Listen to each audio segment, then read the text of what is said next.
بسم الله الرحمن الرحيم. السلام عليكم ورحمة الله وبركاته. سو دوادا ومركلي معنا بقري halkan waa macna baqari YouTube channel waa channelkii aad kala socoteen barashada luqadda Englishka soo dhawaada dhammaan bulshada kala duwan ee ku taxan channelkan maanta waxaan idin wadnaa casharkii labaad saddexaad qaybtiisii B buuggii vocabulary ahaa loona yaqaanay 4000 essential English words.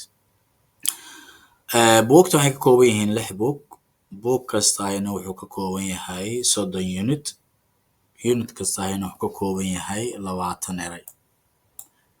iyagoo isku xiran oo sada oo toosana wad helaysaan waxaad ka helaysaan Abqari Online Academy. iyagoo caadi oo free ahna waxaad ka helaysaan Macna Abqari YouTube channel. laakiin waxa ka speed ka waqti badan markaan si toos ah ula xiriirto macadka Abqari Online Academy. waxaad helaysaa buugti discount lagu sameeyo iyagii waqti yar ku baranayso ku daalacanayso. buugtu waxay ka kooban yihiin 6 buug. buug kastana waxa lagu baranayaa 600 oo eray. marka magaca buugtana waxa la yiraahdaa 4000 essential English words. book 1, book 2, book 3, book 4, book 5, book 6 waaye ila 6 buug waaye. hadda weli waxaan ku jirnaa kii koowaad unitkiisii labaad saddexaad qaybtii B. laba qaybaan unit kasta ka dhigaa awal laakiin qaybii hore halkii unit hal mar wada akhrinayay. marka soo dhawaada luqadda si guud iyo si gaaraba bilowga dhexaad ee dhamaystirba waad ka helaysaan Abqari Online Academy. isla numberkan hoos ku qoran ayaad nagala soo xiriiri kartaan 506 hadaad danaynayso inaad si khaas ama koorso gooniya iyo baahiyo gooniya meelaha qaar aad qabto helaysaa. grammar keligiisa helaysaa, speaking course helaysaa, academic writing course helaysaa, tenseska oo gooniya helaysaa. marka koorsooyin kala duwan oo isla luqadda aad helaysaa. soo dhawaada marka insha Allah waxaan noo bilaabanayaa unitkii labaad saddexaad qaybtiisii B. qaybtiisii A waa qaadanay halkii unit ba laba jeer akhrina. marka insha Allah soo dhawaada intaanan casharka u gudbin sida caadiga noo heedaan dhageysan insha Allah. It has to do with your mind. I made a mental picture of the room. ereygan oo horeeya casharkii hore oo tobnaad inta ku bilaabanaa kan. A passenger is a person who rides in a car, train, or airplane. One passenger was standing in the subway train. Personality. Your personality is what you are like and how you behave. John has a bad personality. Poem. A poem is a short kind of writing. William Shakespeare wrote many poems. Pole. A pole is a long, thin stick made of wood or metal that supports things. The flag was hanging from the flagpole. Remove. To remove something is to take it away. I removed the nail from the board. Safety. Safety means to be the condition of being safe and free from danger. For his own safety, he was placed in a car seat. Shoot. To shoot is to fire something like a bullet at someone or something.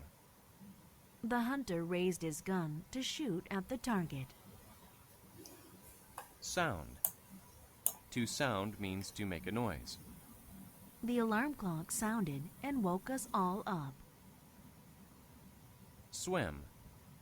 To swim is to move through water. I love to swim in the ocean. Web. A web is a home made by a spider. Mom cleaned the spider webs out of the garage. okay inta waxaa noogu dhamaaday dhageysashada unitka 23aad qaybtiisii labaad party B-ga. soo dhawaada erey ugu horeeya passenger sida muuqata waa noun. ereyga waxaa loo yaqaanaa rakaab waaye. dadka gaariga saaran ama doonta saaran ama diyaaradda saaran ama maaragtay baska saaran ama trainka saaran ayaa la leeyahay magac ay leeyihiin. waxaa la yiraahdaa passenger waana rakaab. marka people lama dhahayo waxaa la leeyahay passenger oo rakaab ah. marka a passenger is a person.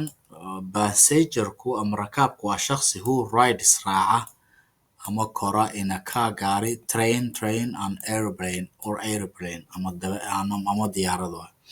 Marka waa qofka raaca diyaaradda, treenka iyo gaarigaba ayaa loo yaqaanaa. One passenger waa hal qof oo rakaab ah oo stand ayaa taagnaa in the subway train. Trainka dhulka hoostiisa mara, subwayga qof baa taagnaa macnaha.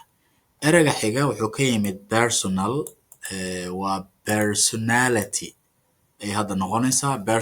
Personal ka yimid waa shakhsiyadda qofka, personality. Good personality, bad personality. Qof hadduu shakhsiyaddiisu fiican tahay waa good personality, hadday liidatana waa bad personality. Marka your personality, shakhsiyadaadu, personalitygaagu is what you are like, waxaa tahay, and how you behave, iyo sida u dhaqanto. Waxa aad tahay, shakhsiyadaada waxay tahay iyo habdhaqankaaga loo yaqaanaa personality. John ninka la yidhahda has a bad personality, macnaha shakhsiyaddiisa xumayd, adoo dabeecad xumaa, aad u qallifsan yahay. Marka John has a bad personality. Poem, ereyga poem waa la yidhahdaa waa gabay. A poem is a short kind of writing, waa nooc qoraal oo gaaban. William Shakespeare ninka la yidhaahdo wrote wuxuu qoray, wrote waxay ka timid write, many poems, macnaha gabayo fara badan ayuu qoray. Ereyga Paul waa birta loo isticmaalo ama baalaha korontada ama birta calanka hayso ayaa la yidhahdaa, ama wax laga sameeyo. Marka Paul is a long thin stick, waa ul dheer oo dhuuban macna.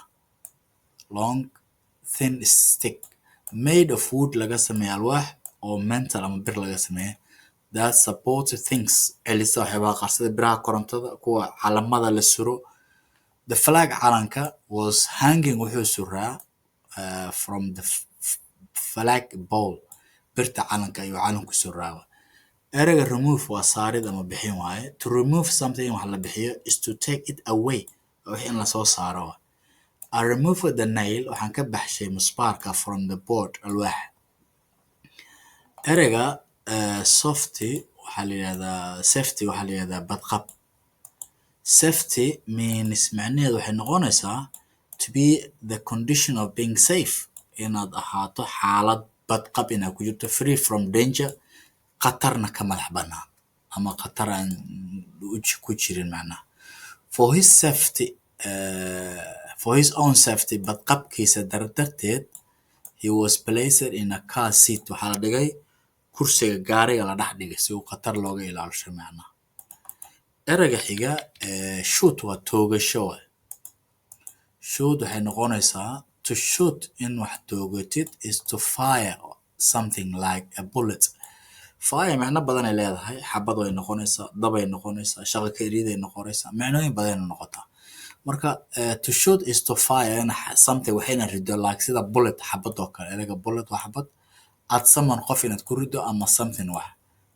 The hunter, ugaarsaduhu, raised wuxuu la soo qaaday his gun, qorigiisa, to shoot, si u toogto, at a target, hadafku lahaa ama meeshuu beegsanayso u toogto, ayuu qoriga raised his gun, qorigiisa kor soo qaaday, to shoot, si u toogto, at the target.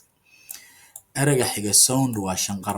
To sound, inaad shanqarto, means waxa waaye to make a noise, waa inaad buuq samayso ama shanqar samayso. The alarm clock, saacadda dadka kiciso oo maaragtay alarmka, sounded ayaa dhawaaqday, and woke us all up, dhammaanteedna wayna kicisay.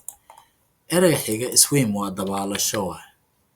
To swim is to move through water, waa inaad biyo dhexdiisa ku dhaqaaqdo. Swim.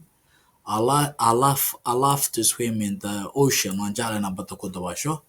Web waxaa la yidhahdaa shabaqa ay samayso caarada.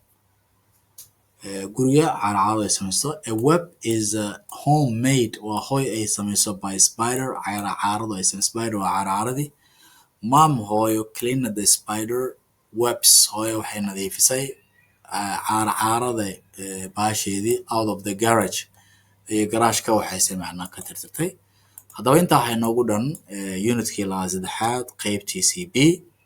halkani waa Macallin Qori YouTube channel, waa channelka lagu baratay inaan soo gudbino cashiro kala duwan oo luqadda. Fadlan waxaan idin helaynaa courses kala duwan oo luqada ah oo ka socda Cabqari online academy. fadlan cidda danaynaysa nambarka shashada saaran nagala soo xiriirto. waxaad heleysaan luqada bilow, dhexdhexaad iyo dhamaystir. buugtan oo 6 ah laftigooda oo course ahaan oo heleysaan qiimo yar oo macquul ah inaad ku heleysaan. sidoo kale grammarka waad heleysaan oo gooni. waxaa heleysaan tense-ka oo laftigooda grammar laakiin gooni kale lagu barayo sida active-ka, passive, conditional, reverse speech oo kale. sidoo kale speaking course heleysaa, academic writing course heleysaa. koorsooyin gaagaaban oo hadba baahida qofka uu qaba iyo meeluhu ku liitaan waan heleynaa. soo dhawaada. waxaana ka codsanaynaa fadlan si aad noo dhiirigelisaan ama inoogu noqoto dhiirigelin, fadlan subscribe-ta, share-ta, like-ta insha Allah. aad baan idin salaamaya. soo dhawaada. asalaamu calaykum waraxmatullaahi wabarakaatu.